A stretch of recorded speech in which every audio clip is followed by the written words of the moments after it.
বলে ইনসাফ বুঝো, ইনসাফ, ইনসাফের নাম হলো আমানত।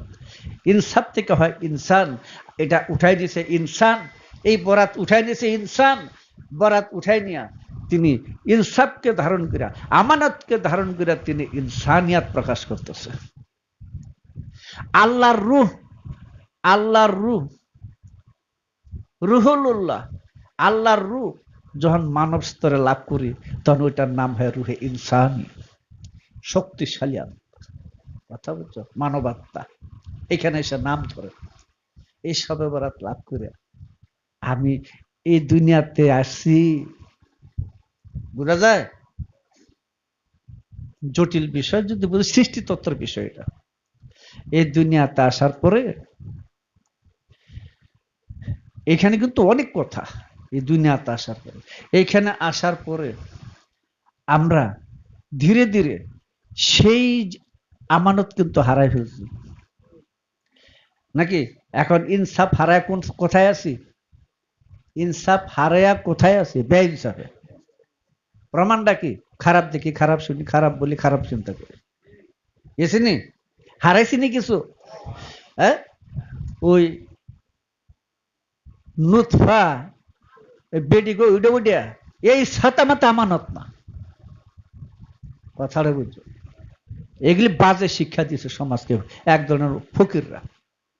ওই সব কিছু আমানত, ইনসাফ শক্তিটা আমানত, যেটা থেকে ইনসান হয়। ইনসানের পবিত্র গুণ খাসিয়তকে ইনসানিয়াত বলে, ইনসানিয়াতকে আল্লাহর ফিতরাত বলে। ফিতরাত আল্লাতী ফাতারানা আলাইহা, সূরা রুম 30 নম্বর আয়াত। ওইটার থেকে মানুষ সৃষ্টি, আমানত উঠাই নিয়েছে মানুষ, এটা নিয়ে আমরা দুনিয়াতে আসছি, শেষ এটা হারাইছি। এখন এই জগতে আইসে যখন আমি গুরুর সান্নিধ্য যদি কেউ পেয়ে থাকে, লাভ করে থাকে, তাহলে সেই আমানত হারানোকে উদ্ধার করার জন্য সে যে শুদ্ধি সাধন কর্ম করতে থাকে, তখন ওই শুদ্ধি সাধন কর্মে যখন নফস পরিশুদ্ধ হয়ে ওঠে, যাকে কোরআনের ভাষায় বলা হয় স্বচ্ছ কাজ, স্বচ্ছ কাজ, পরিষ্কার কাজ, পরিশুদ্ধ নফস, সেই নফসের মধ্যে রুহের সত্য শক্তি এসে যখন প্রকাশ পেয়ে যায়, কথা বোঝা যায়, তখন তার জবানে আল্লাহর কালাম আসে, ফি লাইলাতুল কদর। সাধক নফসের মধ্যে, পরিশুদ্ধ সাধকের নফসের মধ্যে সে সবে কদর নাযিল হয়, শক্তির রোজি, নাইট অফ পাওয়ার যাকে বলা হয়। এই বস্তু জগৎকে বলা হয় নাইট, রাত্র, ঠিক আছে? আর বস্তুর গুণ জগৎকে বলা হয় ডে, দিন। বুঝি কি কই? জাতকে বলা হয় রাত্র, আর সেফাতকে বলা হয় দিন। এই জন্য সেফাত থেকে জাত প্রকাশ পায় না, জাতের থেকে সেফাত প্রকাশ পায়, জাতের থেকে সেফাত যায়। হায়ুন, আল্লাহু হায়ুন, সে নিজেই জাত, নিজেই সেফাত, বাস্তবতা আল্লাহ। সেই জাতের থেকে যখন সেফাত প্রকাশ পায় ওটাকে দিন বলে, বোঝা যায়? এই জন্য যত বরাত আছে, কদর আছে, মেরাজ আছে, সবে বরাত, সব রাত্র, লাইল, রাত্রের ভিতরে হয়। সেদিন এই মানব দেহের ভিতরে, শুদ্ধ মানব দেহের ভিতরে, শুদ্ধ নফসের ভিতরে, ইন্না আনজালনাহু ফি লাইলাতুল কদর হওয়ার পরে কি হয়? তানাজ্জালুল মালাইকাতু, হ্যাঁ, নাজিল হয় ফেরেশতা, ওয়ার রূহ, এবং রূহ কি নিয়ে আসে? মিনাবি আমরি রাব্বি, রবের নির্দেশ নিয়ে আসে। ওই সেই পরিশুদ্ধ নফসের মধ্যে ফেরেশতা, রূহ জাগ্রত হয়ে ওঠে। নাজেল মানে জাগ্রত হওয়া, প্রকাশ পাওয়া, উদয় হওয়া। মানবাত্মা সহ বস্তু সত্তা যখন বোঝা যায়, পানির জগৎ অতিক্রম করিয়া, শাবান মাস অতিক্রম করিয়া, রমজান মাসে পাক জাত মাটি বস্তুকে রমজান মাস বলে। পাক জাত পবিত্র মানব মাটি বস্তুকে যখন আমি নফসে আমরা পশু আত্মার গুণ খাসিয়ত হইতে সম্পূর্ণ পরিশুদ্ধ হইয়া যাব, তখন দেহের মাটি খাঁটি হবে। সেই দেহের মাটি খাঁটি মাটিকে রমজান মাস বলে। মোল্লাদের রমজান মাস আর আল্লাহর রমজান মাস একটা না। মোল্লাদের রমজান মাস আর আল্লাহর রমজান মাস এক জিনিস না। মোল্লাদের রমজান মাস হলো আজকের থেকে 600 বছর 6000 বছর আগের বানানো, আর আল্লাহর মাস হলো যেদিন সৃষ্টির সূচনা করে ওই দিন থেকে 12টা। বুঝা যায়? কাজী এই রমজান মাসে কোরআন নাজেল হয়। কোরআন নাজেল হয় আল্লাহুমা সাদিদুল কুয়া। আছে কোথাও? কোথায় আছে? আরে সূরা নজমে আছে। তোমরা না হাফেজ ছাও করোনাকে। তাকে শিক্ষা দেওয়া হয় অনেক শক্তিশালী শক্তির মাধ্যমে। শক্তি হলো কদর, কাদির। আল্লাহু কাদিরুন। বুঝা যায়? হ্যাঁ, এই শক্তির জগতে না আসা পর্যন্ত আল্লাহর নিঃশব্দ কালাম তো শব্দ হয় না। বুঝছো? পানি বস্তুর সাফাত হলো কালিমন। তালিমের ভিতরে দেখো, পানি বস্তুর সাফাত হলো কালিমন। কালিমন সবে বরাতে শাবান মাস, ওইখানে কোরআন নাজেল হয়, কিন্তু ওইখানে এই কালিমন প্রয়োগ হয় না। ওইখানে কালিমনের কোনো প্রয়োগ নাই। এটা প্রয়োগ হয় শক্তির জগতে, মাটি বস্তুর সিফাত। সেইখানে আইসা সেই আল্লাহর কালাম কালিমন বাক শক্তির আল্লাহর নিঃশব্দ কালাম এই মাটি বস্তুর স্পর্শ পাইয়া আলমে জবরুতের মধ্যে শব্দ দিছে, নাতেক হয়েছে। কোরআনটা যখন নাতেক হইয়া যায়, তখন কালামটা যখন নাতেক হইয়া যায়, শব্দ হইয়া যায়, বাংময় কোরআন হইয়া যায়। বোঝা যায়? তখন কোরআনটা কি হয়? অজুদ কোরআন। তাহলে কোন কোরআন নাজিল হয়েছে? কোন কোরআন নাজিল হয়েছে? কাগজে কি লিখছে? তুমি তো কোরআনই চিনো না মোল্লা। তুমি কোরআনই চিনতে পারো নাই। যেই কোরআন নাজিল হয়েছে ওই কোরআন চিনো নাই। যদি ওই কোরআন চিনতে, তো তুমি তো লেংডি গোসা দিয়ে দিলে লোক বই মাওলানা রুমির মতো। হ্যাঁ, তুমি চিনছো না, চিনছো কাগজে লিখিত কোরআন, কিন্তু ওই নূরের কোরআনকে তুমি চিনো নাই। তাই এটা সবে কদর, শক্তির রজনী। সেদিন এই মোকামে মোকামে ফেরেশতা, মোকামে মোকামে ফেরেশতা বাস করতেছেন। সেখানে রুহের সপ্ত শক্তির গুণ খাসিয়ত প্রকাশ পেয়েছে। তার জবানে আসতেছে আল্লাহ মাহুল। এটা কোথায় আছে? আল্লাহ মাহুল বায়ান। তার জবানে আল্লাহর কালাম আসতেছে। আল্লাহ তাকে ভাষা জ্ঞান শিক্ষা দিচ্ছেন। এই তো কোরআন নাজেল হইল। কোন মাসে নাজিল হয়েছে? রমজান মাসে। আর মোল্লা এই রমজান মাসে না, ওই রমজান মাস পাক জাতের পাক দেহ, পাক বস্তু, পাক মাটি বস্তু, দেহের মাটি বস্তু রমজান মাস। সেইখানে কোরআন নাজিল হয়েছে। হুসাইনের জ্বলিতে, হুসাইনের জ্বলিতে, জ্বলি মানে প্রকাশ, হুসাইনের জ্বলিতে প্রতিঘাত হইয়া আল্লাহর নিঃশব্দ কালাম শব্দ হয়েছে। আছে না? ওরে নবীজির বেদ কবে জানবি আর, ওরে পাগল মনা আমার, আমার দয়ালের বেদ তোরা কবে জানবি আর। মনরে নিঃশব্দ কালাম আল্লাহর শব্দ নাহি তার। আমার নবীজির জবানে কালাম হলো শব্দের আকার। ওরে পাগল মন আমার, আমার নবীজির বেদ কবে জানবি আর।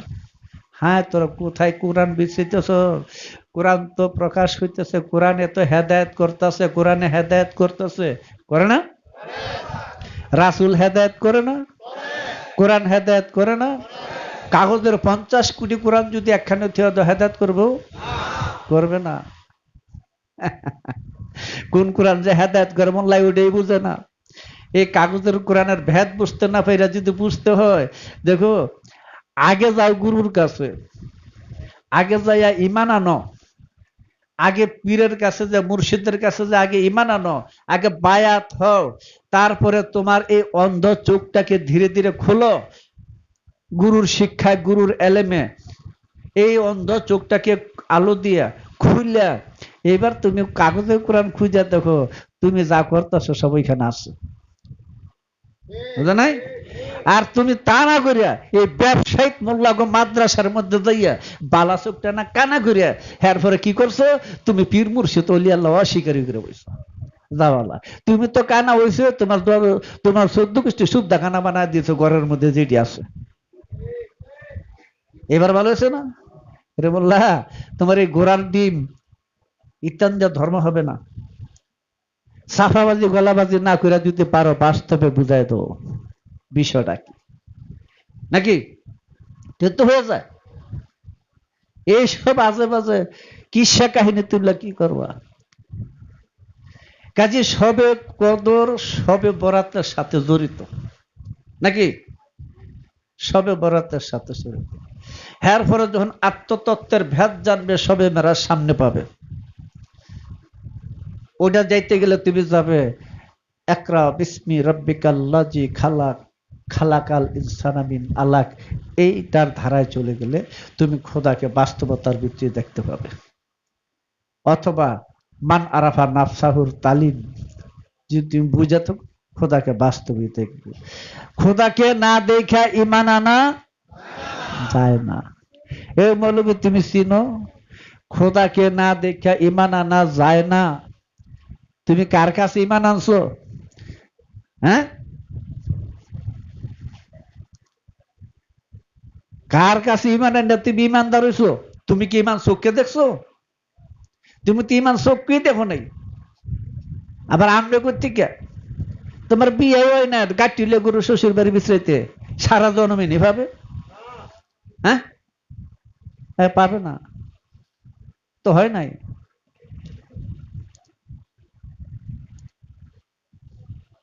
শয়তানটা দিছে আদমরে সেজদা করতে, দিছে না? করছে? কারণটা কি?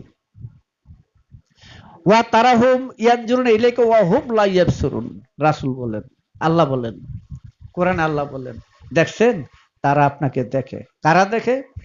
কাফেররা দেখে, মুনাফিকরা দেখে। কারে দেখছে? নবীরে দেখছে, অথচ আপনাকে দেখে না।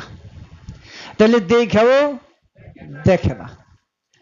তা আদমকে আল্লাহ সেজদা করতে হুকুম করছেন, তখন আল্লাহ ছিল কোথায়? জাম গাছে না বট গাছে, গাব গাছে? হ্যাঁ, তিনি তো কত শত দলিল দিয়ে রাখছেন কোরআনের মধ্যে, অহুয়া মায়াকুম আইনামা কুনতুম ওয়াফি আনফুসিকুম আফলা তুবসিরুন ওয়া নাহনু আকরাবু ইলাইহি মিন হাবলিল ওয়ারিদ। হে রাসূল, আপনাকে জিজ্ঞাসা করে আল্লাহ কোথায়, আপনি জিজ্ঞাসা বলেন আমি মানুষের অন্তরে আছি। কোরআনে এত কথা বললো। হ্যাঁ, তো আদমকে যখন সেজদা দেওয়ার করছিল তখন শয়তান কোথায়? আল্লাহ কোথায় আছেন?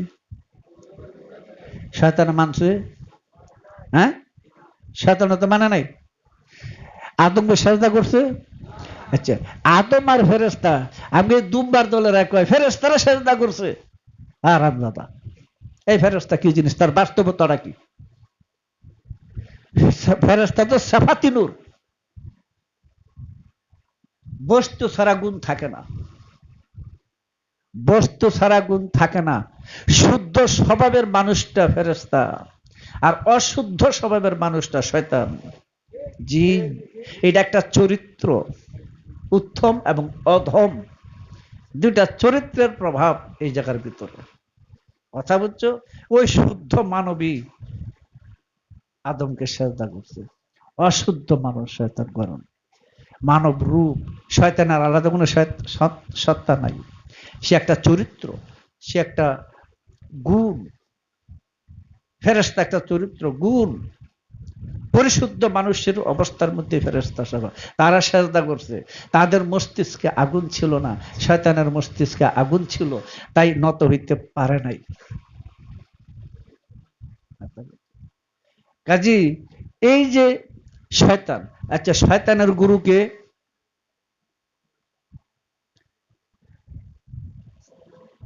শয়তানের গুরুকে আছে না নাই? নাই, নাকি? শয়তানের গুরু নাই। মোল্লার গুরুকে বেমুরিদান মোল্লা, যারা পীর মুর্শিদি মানে না, যারা ওলিয়া মুর্শিদ মানে না, যারা গুরুবাদী না, তাদের গুরু হলো কে? মাল্লা শাইকু লাফিস শাইকি শয়তান। তাদের গুরুকে, শয়তানের গুরুকে নাই। এখন কি করব? এখন কি করব? আমি তো যাই বললাম একটাই তুলবে হাজাল ইমাম। মোল্লা কি করছে? আনা ইমাম ওর এ মোল্লা তোর ইমাম বানাইছে কেডা? এক কোরআন, তুই তো কোরআন বিরোধী কথা বললি।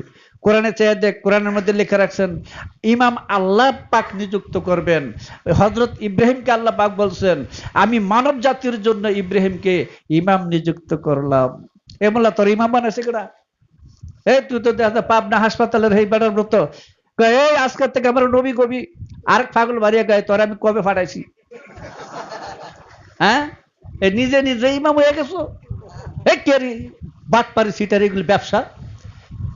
ইমাম কাকে বলে? যে আল্লাহর নূরে রূপান্তরিত হইয়া, যে নিজ সিফাতকে ফানা করে দিয়া আল্লাহময় হয়ে গেছেন, আল্লাহর নূরের জালুয়ায় যে আলোকিত হয়ে গেছেন, সেই মানুষটা ইমাম। ইমাম ছিল রাসূল, ইমাম ছিলেন মাওলা আলী, হাসান বসরি, আব্দুল ওয়াহিদ বিন জায়েদ, ফুজাইল ইবনে সুলতান ইব্রাহিম বলকি, হুযাইফা আল শরশি, হামিদউদ্দিন নবরতুল বশরি, মামসুদ উলুমিদ্দিন ওয়ারি, হযরতে খাজা ইসহাক শামী চিশতি, খাজা গরিব নওয়াজ, কুতুবউদ্দিন বখতিয়ার, ফরিদউদ্দিন মাসুদ, গঞ্জ শকুন, নাসিরউদ্দিন তারাকে তহলি, এরা হলো ইমাম। এরা হলেন ইমাম, আল্লাহর নিযুক্ত ইমাম। আল্লাহ নিযুক্ত করছেন রাসূলকে, নাকি নির্বাচন করছেন রাসূলকে। প্রথম ইমামটা আমি এখান থেকে ধরলাম, আজকে ধরলাম না, আদম থেকে আর গেলাম না। রাসূল কাকে নিযুক্ত করছেন? 18 জিলহজ তারিখ শনিবার দিন জোহর আসরের মধ্যবর্তী সময় খুম পুকুরের পারে 1.25 লক্ষ মুসলমানের সামনে বাবলা গাছের সাথে সামিয়ানা টানাইয়া সেই জায়গার মধ্যে উম্মতের মাওলা আওলা নিযুক্ত করছেন মাওলা আলীকে। তিনি মানব জাতির ইমাম এবং মাওলা এবং আওলা। এই শুরু হলো ইমামের নির্বাচন। হ্যাঁ, মোল্লা তুমি মসজিদে চাকরি করো, হ্যাঁ, নামাজের ব্যবসা করো। ব্যবসা না এটা? যদি টাকা না দেয় মৌলবি থাকবো? তাহলে এটা কি হ্যাঁ আবাদত না চাকরি? হ্যাঁ, তো চাকরি দুগুড়া থাকে, এটা ব্যবসা না? কেমন তুমি ইমাম হয়েছো কবে? এই এই এই যাত্রার নবাব সিরাজউদ্দৌলার ইমাম হয়ে তুমি মানুষকে জাহান্নামে নেওয়ার জন্য শিখাইতেছো, আর মাদ্রাসা খুলে দিয়ে সেই মাদ্রাসাতে মানুষকে জাহান্নামে নেওয়ার জন্য তুমি ব্যবসা ধরছো মাদ্রাসার। আমি আগের মাদ্রাসা কেউ তখন ছিল রাসূল পাক সাল্লাল্লাহু আলাইহি ওয়াসাল্লামের পরে মক্তব ছিল, হযরতে খাজা হাসান বসরির আমলে ছিল। ওই সমস্ত মাদ্রাসা থেকে ওলির জন্ম হয়েছে, কিন্তু এর পরে এগুলি সব বিলুপ্ত করে দিয়া উমাইয়া বংশের মানে কুপ্রভাবে পড়ে, হ্যাঁ, এই সমস্ত ধ্বংস হয়ে গেছে। এখন মাদ্রাসাতে তৈরি হয় মুদ্রার ল্যাংডা উলঙ্গ। কথা বুঝছো? এটার প্রভাবই আজকে সবে বরাত, সবে কদর, সবে মেরাজ এগুলি শুধু একটা অনুষ্ঠান হয়েছে। আর কোনো মতো 2-4 রাকাত নামাজ ফেরে ঘরের মধ্যে জায়গা, আর মনে মনে খোদার 14 গোষ্ঠী উদ্ধার করে দিয়েছি, সবে মেরাজের নামাজ পড়ছি না। কি কামহানি করছে? হ্যাঁ, কি বেটাগিরি হয়েছে? সবে বরাতের রাত্রে বেটা প্রার্থনা করে, আল্লাহ আমার পাশের বাড়ির বলার বলে ফুকতা ফুকতা গোড়াটা এটা একটা বেটা কাজ করে কত কিছু করতেছে, আমি পারতাস না, আমি যে দিয়ে দিই এটা মরে গেছে গা। বেটার হিংসে আর কি। বেটা সবে বরাতের নামাজ ফেরে বাইত গেছে, বেটার দুধ আল্লাহ গাই মরে গেছে। বেটা বিলাপ করে আর মরার খোদা তুমি ঘোড়ার গাই অচিনো না। হ্যাঁ, এই তোমাদের সবে বরাত আর সবে কদর অনুষ্ঠান, এগুলি তুমি মানুষকে বাস্তবতার ভিতরে জ্ঞান দান করো, যেখান থেকে মানুষ একটা সত্যিকারের মানুষ হয়ে যাবে।